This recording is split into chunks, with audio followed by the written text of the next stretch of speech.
Now, let's talk about how to create some common bass lines. First of all, in many musical situations, the one note that you play the most is the root of whatever chord is being played at the time.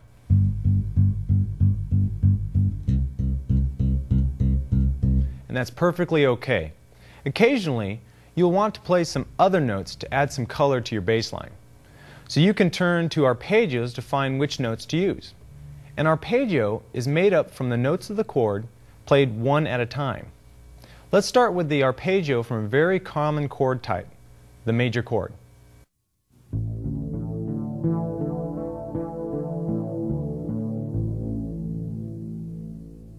A major arpeggio is made up of the notes of a major chord, which are the root, the major third, and the perfect fifth. An easy way to play this arpeggio is to always start the root with your middle finger on your fretting hand. That makes the third easily in reach by your index finger, and the pinky can grab the fifth really simply. This is great because now you can move this arpeggio around easily just knowing the root of the chord you're playing against. In this case, G, C, D, G. Now let's play over a track and demonstrate this arpeggio several ways. First of all, first time through the track, we'll play just the root. So every time the chord goes by, just play the root. Get used to where the root's laid on the neck. Second time, play the straight arpeggio.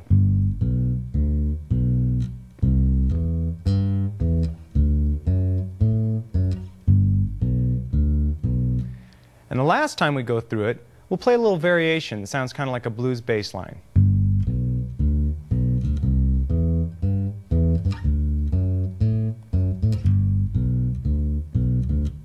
So let's try that with the track.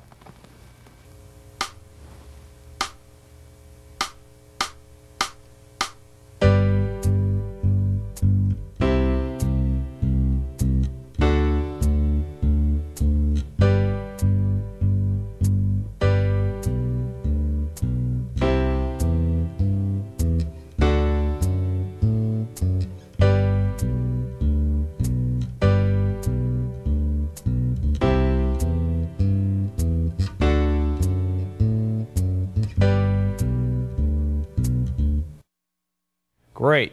Now, if you had a hard time keeping it up with me, stop the tape and play over the patterns until they become more comfortable.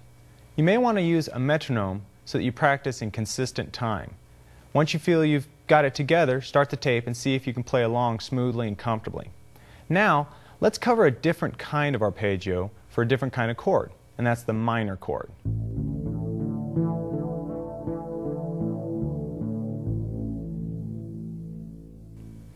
The minor chord is made up a little different than the major. It has the root, the minor third, which in this case is located on the same string as the root, and the perfect fifth.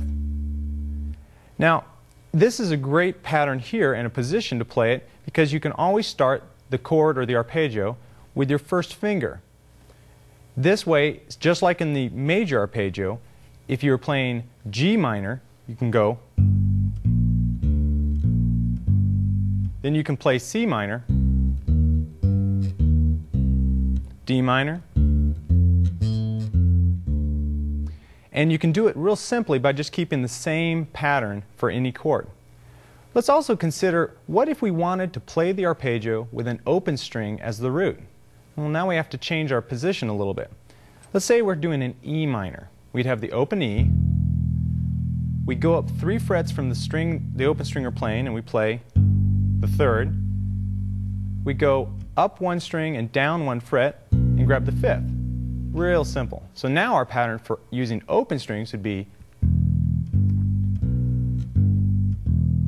Now that stays consistent even when we play on the A string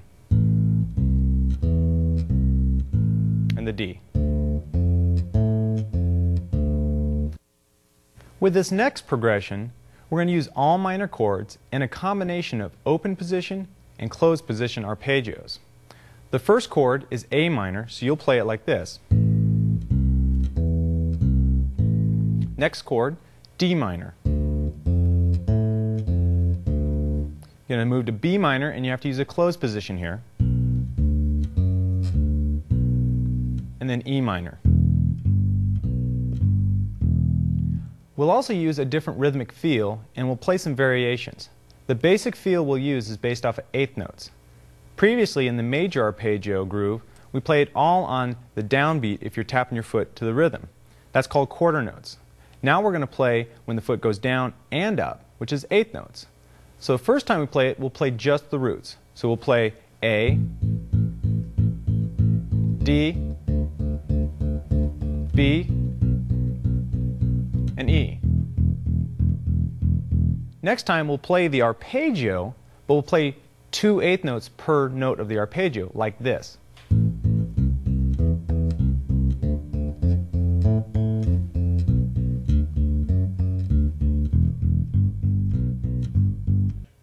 The last time through the progression, we'll play a very popular rock bass line, where we play most of the measure as a root, and we end with 2 notes of the arpeggio, like this.